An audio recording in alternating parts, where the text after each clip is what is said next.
NBS television etwagala ennyo munange tutambula nammwe mu mukwano tetulina buzibu tubawanye ekitiibwa era mukola omulimu mulungi naye tubasaba mumbeera kulwaliza ffe mulaga amazima NBS abantu balaba ng'ensi eyeesombodde nga bajjudde naye ate ku NBS olaba balagako bigere balagako nkoona balinga abagezaako kuwunzika kamera ebintu mbirage tumanyi mukolera ku bugubi tumanyi babagamba ani abagambye okulaga bino nga ne mukola omulimu mutuufu kuba bino ebintu jagamanye mugendo biraga ku TV zammwe ng'abantu babirabye dda ku social media kati abantu balabe kuyanja y'abantu gwe nojja tinolagako ebigere oba nolagako eri gye twayise mu kkubo naye notulaga gye twabadde tugenda naye nolaga nti gye twabadde tugenda ng'oyogera ku gye twabadde tugenda naye ng'ebifaananyi olaga gye twabadde tuyita mu kkubo abantu bakubwamu ebituli so ekyo nkisabye mukwano na Wasseruganda temukkiriza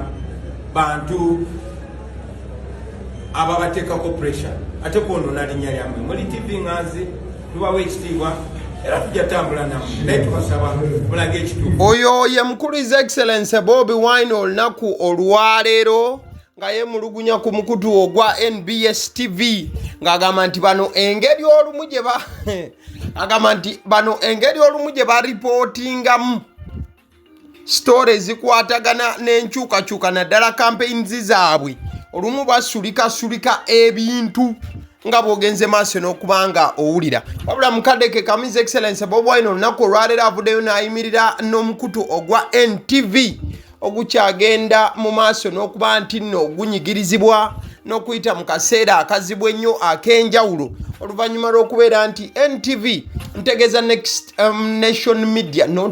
Nation Media Group as a company omuli Daily Monitor omuli KFM omuli NTV wamu n'emikutu gyonna mu layini efaananako bw'etyo gyagobeddwa okubeera nga gisaka amawulire okuva ku Parliament ey'eggwanga. Omukulu His Excellency Bobi Wine bino byonna abisambajje n'agaana ne sekugaana yenna era n'avumirira ekikolwa ekyakoleddwa ku bano.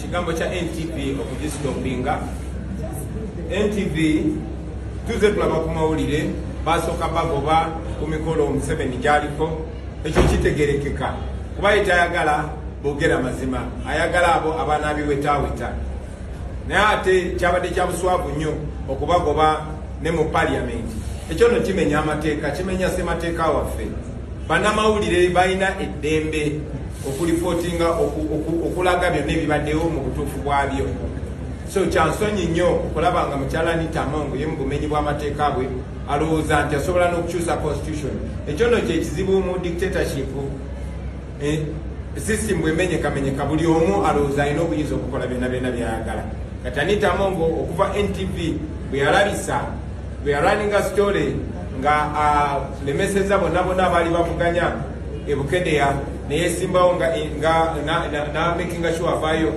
ng'atavuganyiziddwa kyamukola bubi kati olowooza alina obuyinza obugoba bannamawulire mu Parliament ekyo nno kiraga ekizibu ky'okuleeta abantu mu bifo eby'obukulembeze abatalina ndowooza ya bukulembeze nga bolaba Tamongo. So aba NTV tuyimirira nammwe naye neseeyimirira nammwe nze mbasaba mugende mu maaso nga mwogera amazima nga mulaga amazima si mmwe mwekka naye emikutu gya Nation Media gyonna ffe kye tubasaba mugende maaso nga muripootinga amazima ensi eraba amazima. Bigambo bya His Excellency Bobi Wine ng'ayogera ku nsonga y'okulaba nti NTV yagobeddwa mu Parliament y'eggwanga nyaffe Uganda. Wabula mu kaseera ke kamu n'omukyala akulira NTV wamu ne Nation Media Group Company yonna nga bwe nkugambye nti eno erimu NTV si ye yokka wabula n'emikutu emirala egigwa mu layini eyo yavuddeyo nga tasalikako musale n'abaako byalambulira mu layini efaananako bw'eti. Ate kati nabo batandise ate woonoonyereza ng'ate ensonga si za Parliament kubanga ba MP badde beebuuza tinaye ate kati ensonga si za Parliament. Deputy Speaker naye n'agamba takimanyiiko n'olowooza nti kati ensonga ziba si za Parliament ate kati ffe lwaki mugaana abantu abanamuli okuyingira Parliament. Kaakati ne tulaba nti ate kati awo kati ne tugamba nti omanyi kati ekimala kikola kimala Constitution ya Uganda egamba right to information. Those are public offices. Parliament si nyumba ya muntu. Nno okwogerebwa omukyala akulira omukutu guno gwa NTV wamu n'emikutu egitambulira mu layini eyo nga bwe nkunyonnyodde The Nation Media bijja oluvannyuma lw'okubeera nga basoose kuwandiika bbaluwa okuva ku NTV wamu ne Nation Media Group yonna. Ebbaluwa eno nagifunyeko era ngenda kubanga ngikuyitiramu ebyanguwa mukwano gwange. Ebbaluwa eno waggulu yabaddeko omutwe ogwabadde gugamba nti media freedom is unstoppable, oba ekinnyonnyola nti eddembe ly'abannamawulire terisobola kubeera nga liyimirizibwa. The Nation Media Group Uganda has with deep concern noted the decision to block our journalists from covering the Parliament of Uganda on Tuesday, October 28, 2025. This decision follows a month-long blockage on our journalists from covering the President of Uganda. There has been no formal communication to explain the reasons behind this blockade.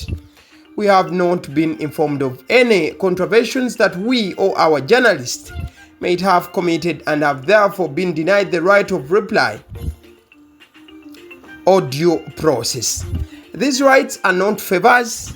They are enshrined in the 1995 Constitution of Uganda that was enacted 30 years ago this month and are at the heart of the rule of law and good manners upon which free and democratic societies are built. In addition, the presidency and parliament are public institutions funded by taxpayers and accountable to the citizens. Denying coverage and access to independent media violates the letter and spirit of the Constitution of Uganda, which guarantees freedom of the press, media, and expression. It also denies citizens the right to know what their elected leaders are doing in their name, undermining accountability and transparency and good governance. Despite the blockade from the presidency since March 2025, we have remained committed to our cardinal role of serving the public through journalism that informs, educates, and entertains. We have not stopped covering the president. We also note that our journalists have been the target of repression and violence, as shown most recently during the Kawempe North parliamentary by-election and the current presidential campaigns. The latest decision by Parliament therefore compounds what seems to be a growing cancer of intolerance and a restriction of media freedom, which we condemn in the strongest terms possible. Independent media like ours seeks to hold those in power accountable to citizens, following taxpayers' money, reporting on human rights and the country's democracy. Playing a watchdog role across government ministries, departments, and agencies is part of that mandate. We therefore reiterate that we shall not abdicate our responsibility to do bold and thoughtful journalism and to hold those in power accountable. We shall continue to defend media freedoms and the Bill of Rights guaranteed by our Constitution and underpin our constitutional order. Lastly, we implore the Presidency and Parliament to heed to the Constitution of Uganda, which provides for the right to access of information, which is vital for our journalists to do their work. We should always remember that democracy dies in darkness. Susan Nsibirwa, Managing Director, Nation Media Group. So mubaluwa yawandikiddwa Nation Media babadde banyonnyola nti NTV wamu n'emikutu emirala egya Nation Media gibadde gigaanibwa enfunda eziwera ne boogera ku kyokubanga baagaanibwa n'okubeera ku mikolo gya President 7 ne batakomawo ne boogera ku kyokuba nti kati ne Parliament yabagobye ne boogera ku ngeri NTV gye zeenyigirizibwa naddala bannamawulire baayo bayogedde ku kyokuba nti bannamawulire ba NTV baakubwa bubi nnyo e Kawempe eyo ekyali kiraga nti abasajja baalinga ababagwikiriza obugwikiriza mukadeke ka mu baluwa eno ne bagamba nti bonga bannamawulire ab'omukutu gwa NTV kibakakatako okubeera nga banyigiriza abakulembeze basobole okubeera nga bawa embalirira ey'enkozesa gye bakozesaamu essimbi z'omuw'omusolo era ne bagamba nti Parliament erimu abantu abalondebwa abantu ba bulijjo nabo ekiti abantu ba bulijjo basaanidde okumanya kiki ekigenda maaso mu Parliament eyo munda y'ensonga lwaki ng'etteeka NTV esaana okudda mu Parliament ate era ne ku mikolo egy'enjawulo egy'abo abalondebwa abantu olw'ensonga nti NTV erina okuba nga ejjayo ebyo byonna ebikolebwa bano so that omuntu wa bulijjo eyalonda abantu bano abali mu buyinza basobola okubeera nga bawa embalirira na buli kimu ekigwa mu kkowe eryo. So ebbaluwa eyawandikiddwa omukyala akulira NTV nga talinaamu kwetonda kwonna ku bigenda mu maaso wabula okulaga nti waakusigala ng'ayimiridde ku mazima n'omukutu ogwa NTV wamu n'egigwa mu layini eyo okusigala nga giyimiridde ku mazima n'okubeera nti giweereza bannayuganda mu mbeera emu oba endala. Kale tweyongereko mu maaso nga tuvudde ku bbaluwa eno.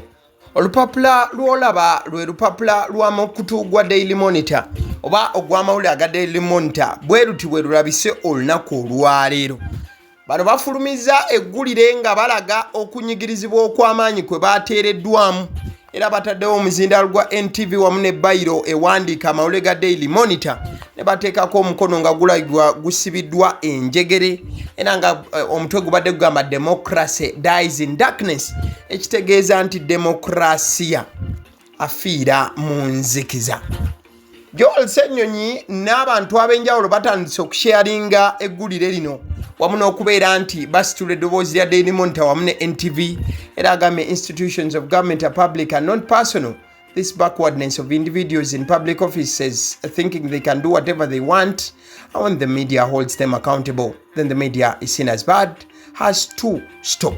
Joel Ssenyonyi ng'agamba nti ebitongole bya gavumenti by'abantu bonna nabwe kityo abantu ababirimu we bakola ebintu ebikyamu ate bannamawulire ne babifulumya ate bo ne banyiiga bunyiizi ate kiba kirabika mu ngeri ndala. Kanale Mugume wa NBS gy'akolera wabula olunaku olwaleero naye apostinze eggulire lino erya Daily Monitor nga liriko n'omuzindaalo gwa NTV newankubadde nga Kanale Mugume akolera NBS kino akikoze okulaga solidarity n'okulaga nti kebeere NBS eyimiridde wamu n'aba NTV nga batakabana okulaba nti eddembe lyabwe libaddira. In fact NBS nayo yapostinze ebbaluwa ng'ebbaluwa eno egipostinga ku lwa National Association of Broadcasters nga NBS nayo eraga okuyimirira kwayo ne NTV wakati mu bigenda maaso. Ebbaluwa gy'olaba ku screen yafulumiziddwa the National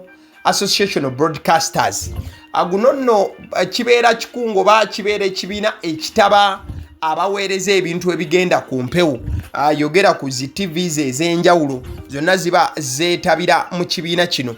So bawandiise nabo nga bayimirira wamu ne NTV era nga babadde bagamba nti for immediate release NAB statement of the blocking of Nation Media Group from Parliament.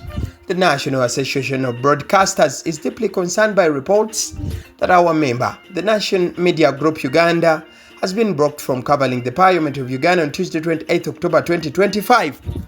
This action following a similar blockade on covering the presidency is a direct affront to press freedom. Journalism is not a crime. It is constitutionally guaranteed right and a vital pillar of democracy, especially during an election season. The media's role is to inform citizens and hold a power to account. This sometimes involves reporting what may be perceived as critical, but in a democratic society, these checks and balances are essential for transparency and good governance. NAB has engaged the relevant authorities to urgently seek a solution and a constructive way forward. We believe it is imperative for the Fourth Estate and the arms of government to coexist, respecting the constitutional mandate of all parties to serve the public interest. So, ebbaluwa eno nga abannabu nabo abali mu kulwanirira NTV nabo nga bagamba nti bino ebikolwa bya buswavu nnyo okulaba nti NTV etandise okutuusibwa mu kaseera akafaananako ne bwe kati era ne bagamba nti babivumirira olw'ensonga akaseera k'ebyokulonda kiba kigwanidde ebitundu 10 ku kinne waakyo omukwano gwange emikutu gy'amawulire okubeera nga gijjayo buli kantu konna ne okaba nga kakosa abo abalipootingibwako kasita baba nti bwe baba bazizza ebintu ebyo bye baba bakoze. Kati nno luno olugendo lwa NTV wamu ne Next Media ya NBS wamu ne Nation Media Group nga bwezze etavukana ne gavumenti era baawukanye emirundi egiwererako ddala. Mu 1992 Monitor yatandikibwawo nga Independent Media House oba omukutu gw'amawulire ogwetengeredde. Mu 1994 gavumenti yabateekako ekkoligo ly'okubeera nga tebakuba bulango era nga kino kyali kigenderedde okubeera nti bafufunyazibwa emirimu gyabwe oba gikkakkanyizibwa n'okubeera nti tebasobola kubanga bafuna nsimbi zibayamba kusigala nga kampuni etambula wabula mu 1997 bano ekkoligo lyabagibwako. Mu 1997 waliwo editor Charles Onyango Obo ne munnamawulire Andrew Mwenda bano nno bagenda maaso n'okubanga bassibwako emisango egy'okubeera nti baafulumya amawulire amakyamu ate ng'omusango guno oluvannyuma kooti eya ssemateeka yagujjawo. Mu mwaka ogw'2000 Nation Media Group yagula emigabo egisingira ddala okuba emingi mu Monitor Publications Limited ate omwaka gwa 2020 President Museveni n'ayogera ku ggulire lino n'agamba nti lino eggulire lya mulabe oba likola ng'omulabe eri eggwanga era oluvannyuma poliisi yalumba kampuni eno ne babaako ebintu bye batwala era ne bagiggala n'okumala ennaku 10 bweddu. Mu mwaka gwa 2005 munnamawulire Andrew Mwenda yakwatibwa wakati ng'ali ku radio ya KFM era KFM n'esooka eggalwawo. Olw'ebyo Andrew Mwenda bye yali ayogedde ku mugenzi eyali omukulembeze side eyo John Garanga owa South Sudan. So mu 2006 NTV yajja ne yeelaunchinga n'etandikawo wabula ate nejjibwa ku mpewo paka omwaka gwa 2007 mu Aprili. Zino zonna NBS zino zonna NMG ekulaganga bwezze ekosebwa okuli NTV wamu ne Daily Monitor n'engeri gye bazze bavaawo obubi ne gavumenti eno byebyo. Kale njagala kutegeeza ku bannaffe aba Honey Bites bano bagamba nti ebyokulya by'omwana adda ku ssomero babikolako butevure nnyo nnyini ddala. Bakubire ku 0709787508 be bannaffe aba Honey Bites balina ebyokulya yogera ku daddies, yogera ku cupcakes, yogera ku binyeebwa, yogera ku mawogola, yogera ku bagia, yogera ku decorated donuts. Ebyokulya byonna omwana bye yeetaaga ng'ali ku ssomero oba ng'ogenda mukyalirako ku vidi kubira bukubizi bannaffe aba Honey Bites bajja kubanga babikolako butevure nnyo nnyini ddala. Mukadde kamunjaga kutegeeza ku Alson Painters UG bano bo basiizi balangi bagamba nti omaliriza okuzimba ekizimbe kyo kituuse kussa mukwano gwange eri okubeera nga kisiigibwa langi. Alson Painters UG ku 0705193636 bajja kubanga bakolako butevure nnyo nnyini ddala mukwano gwange. Mukadde kamunga maliza njagala kutegeeza nti omukutu ogukwa information efaananako bweti si mulala gwe guno gwennyini ogwagaliwo. Omuntu atuula emabega w'omuzindalo each and every day okuweereza yenze abaseddi omusonsozi. Mwebale okubanga mutugoberera. Thank you. Mwebale nnyo nnyini ddala. Kera maaso olw'okuba nti olikinga vidiyo eno mukadde kamu commenting ekikyolowooza ku mboozi eno. At the same time subscribing ku mukutu bw'oba tokikolanga.